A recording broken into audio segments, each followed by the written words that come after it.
नमस्कार दोस्तों और इस एक्सप्लेनर में स्वागत है। आज का हमारा विषय एक ऐसे मिथ यानी भ्रम को पूरी तरह से तोड़ने वाला है जिसमें लोग मानते हैं कि मार्केट में सफलता सिर्फ टेक्निकल स्ट्रैटेजी पर निर्भर करती है। दरअसल असली खेल तो दिमाग का है। आज हम ट्रेडिंग के पीछे छुपी उस डीप साइकोलॉजी को डिकोड करेंगे और देखेंगे कि हाई स्टेक्स मार्केट में सचमुच सफल होने के लिए किन चीजों की जरूरत होती है। चलिए सीधे इस सबसे बड़े विरोधाभास पर आते हैं। हम अक्सर देखते हैं कि उच्च शिक्षा प्राप्त पेशेवर जैसे डॉक्टर्स, इंजीनियर्स या सक्सेसफुल सीईओज जो अपनी फील्ड में कमाल का काम कर रहे हैं, वो फाइनेंशियल मार्केट्स में आकर बुरी तरह से फेल हो जाते हैं। आखिर ऐसा क्यों होता है? इतनी इंटेलिजेंस, बड़ी बड़ी डिग्रीज और मार्केट की नॉलेज होने के बावजूद बेहद समझदार लोग लगातार नुकसान उठाते हैं और कई बार तो अपने अकाउंट्स पूरी तरह साफ कर बैठते हैं। ये अपने आप में एक बहुत बड़ा सवाल है। इस अजीब घटनाक्रम को समझने के लिए जरा रॉबर्ट नाम के एक ट्रेडर की इस कहानी पर गौर कीजिए। रॉबर्ट एक बड़ी कंसल्टिंग फर्म में सीनियर मैनेजर थे। टेक्निकल ज्ञान उनका शानदार था, रूल्स फॉलो करना उन्हें आता था।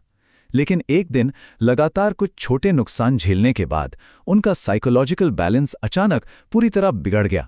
उनका ये बयान एक जीता जागता उदाहरण है कि कैसे एक बेहद तार्किक और शांत व्यक्ति पल भर में एक अनियंत्रित, रूल तोड़ने वाले ट्रेडिंग जुनून का शिकार हो सकता है।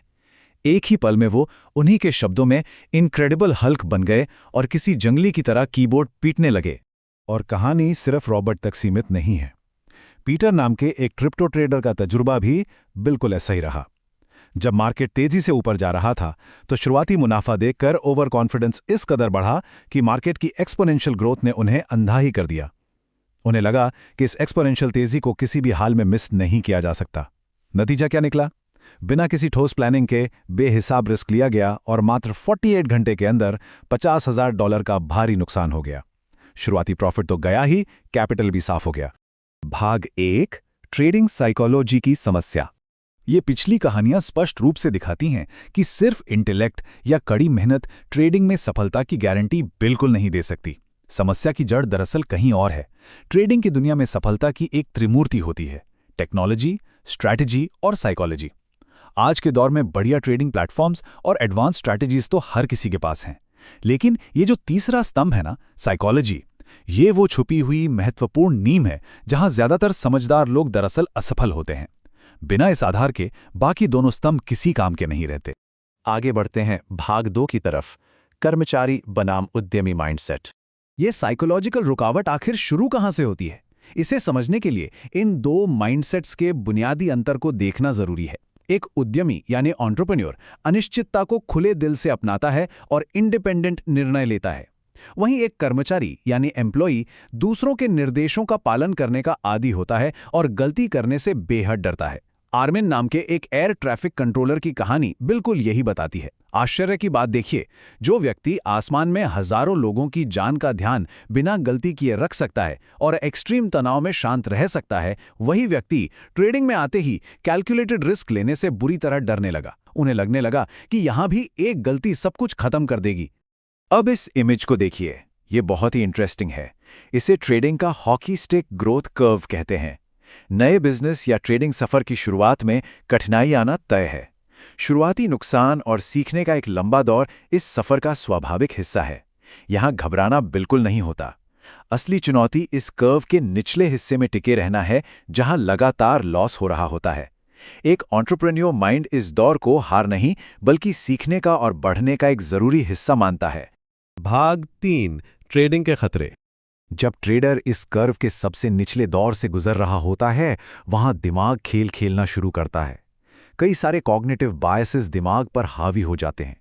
थोड़ी सी शुरुआती सफलता आती है तो ओवर कॉन्फिडेंस बायस जाग जाता है। फिर जब लॉस होने लगता है तो हार मानकर पोजीशन काटने के बजाय लॉस एवर्जन के कारण लोग बुरी ट्रेड्स को पकड़े रहते हैं। और सबसे खतरनाक है रिवेंज ट्रेडिंग। ट्रेडर सीरी के साथ ठीक यही हुआ था। लगातार नुकसान के बाद उन्हें इतनी झुंझलाहट हुई कि उन्होंने रिवेंज ट्रेडिंग के चक्कर में कुछ ही घंटों में अपना आधा अकाउंट साफ कर दिया। यहां थोड़ा रुककर इस पॉइंट को गौर से समझते हैं। ट्रेडिंग का सबसे गहरा खतरा अकाउंट का जीरो होना नहीं है। सबसे खतरनाक स्थिति वो होती है जब अंदर की उम्मीद ही टूट जाए। इसे मोटिवेशनल सप्रेशन कहते हैं।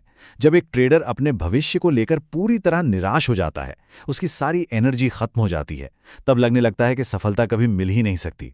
खोया हुआ पैसा तो शायद वापस कमाया जा सकता है, लेकिन अगर होप जब प्रेरणा ही चली जाए तो इंसान हमेशा के लिए इस मैदान से बाहर हो जाता है। चलिए आते हैं भाग 4 पर, अनुशासन का तंत्र। तो मुद्दा यह है कि इन सब नेगेटिव इमोशन से बचा कैसे जाए। इसके लिए कुछ मैकेनिकल और ठोस रूल्स चाहिए होते हैं। अस्पष्ट भावनाओं को सिर्फ एक ही चीज हरा सकती है, और वो है कॉन्क्रीट मैकेनिकल रिस्क मैनेजमेंट।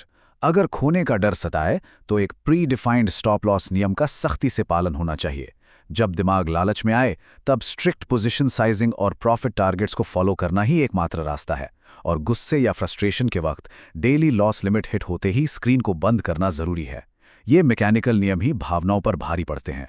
देखिए, ये डिसिप्लिन्ड अप्रोच तेजी से आने वाले डिसीजंस में कैसे मदद करता है। इस मॉडल को ऊडा लूप कहते हैं: ऑब्जर्व, ओरिएंट, डिसाइड और एक्ट। इसे दरअसल फाइटर पायलट्स के लिए विकसित किया गया था, ताकि वो तेजी से बदलते और खतरनाक हालात में तुरंत फैसले ले सकें। ट्रेडर्स का काम भी बिल्कुल वैसा ही है। पहले मार्केट को ऑब्जर्व करो, अपनी बायसेस हटाकर सच्चाई से ओरिएंट हो जाओ, एक हाइपोथेसिस पर निर्णय लो और बिना किसी हिचकिचाहट के एक्ट करो। ये rapid decision making cycle chaos के बीच भी दिमाग को क्लियर और स्थिर रखती है। अनुशासन को बाहर से जबरदस्ती लागू करने का एक बेहतरीन तरीका प्रोप्राइटरी ट्रेडिंग फर्म्स यानी प्रॉप फर्म्स दिखाती हैं। ये फर्म्स सिखलाई की ऐसी पाठशालाएं हैं जो स्ट्रिक्ट बाउंड्री सेट करती हैं।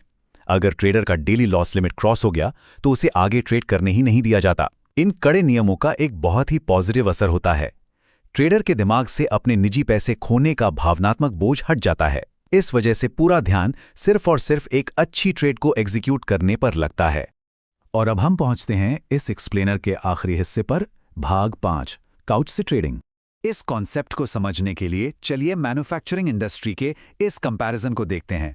एक तरफ वो लोग हैं जो हर कीमत पर असफलता से बचना चाहते हैं और मिस्टेक्स कम करने के लिए असेंबली लाइन ही धीमी कर देते हैं। दूसरी तरफ हैं जापानीज मैन्युफैक्चरर्स जो ठीक इसका उल्टा करते हैं। वो लाइन को और तेज कर देते हैं ताकि मशीन ब्रेक हो, फ्लॉज उभर कर बाहर आएं और फिर उन्हें ठीक किया जा सके। ट्रेडिंग की साइकोलॉजी भी ऐसी ही है। लॉस से डरकर छुपने के बजाय अपने सिस्टम की उन गलतियों को एक्सेप्ट करके उन्हें ढूंढना और उनसे सीखना ही आगे बढ़ने का रास्ता है। और बस यही है ट्रेडिंग फ्रॉम द काउच का मुख्य अर्थ। एक सक्सेसफुल ट्रेडर कभी भी अपनी भावनाओं को पूरी तरह मारने या रोबोट बनने की कोशिश नहीं करता, बल्कि वो खुद का अपना साइकोलॉजिस्ट बन जाता है। वो डर, लालच या अतिविश्वास को मार्केट डेटा के रूप में ट्रीट करता है। अगर मार्केट में बेतहाशा ओवर कॉन्फिडेंस महसूस हो रहा है तो हो सकता है कि आपका दिमाग ही आपको आने वाले किसी क्रैश का उल्टा सिग्नल दे रहा हो। अपने ही अंदर चल रही इन भावनाओं को एक कॉन्ट्रेरियन इंडिकेटर की तरह पढ़ना सच में एक रियल गेम चेंजर है। तो इस पूरे एक्सप्लेनर के आखिर में खुद के लिए एक सवाल छोड़कर देखिए। ट्रेडिंग दरअसल और कुछ नहीं, बस खुद से लड़ी जाने वाली एक जंग है। फाइनेंशियल मार्केट में रिस्क, रिवॉर्ड, डर और उम्मीद के बीच जो खेल चलता है वही हमारे दिमाग के सबसे गहरे हिस्सों का आईना है। मार्केट पर महारत हासिल करने के लिए दरअसल अपने खुद के दिमाग और उसकी कमजोरियों पर महारत हासिल करनी पड़ती है। सोचिएगा जरूर कि एक दिमाग का शांत रहना कितने तूफानों को मात दे सकता है। इस एक्सप्लेनर में हमारे साथ बने रहने के लिए बहुत बहुत धन्यवाद।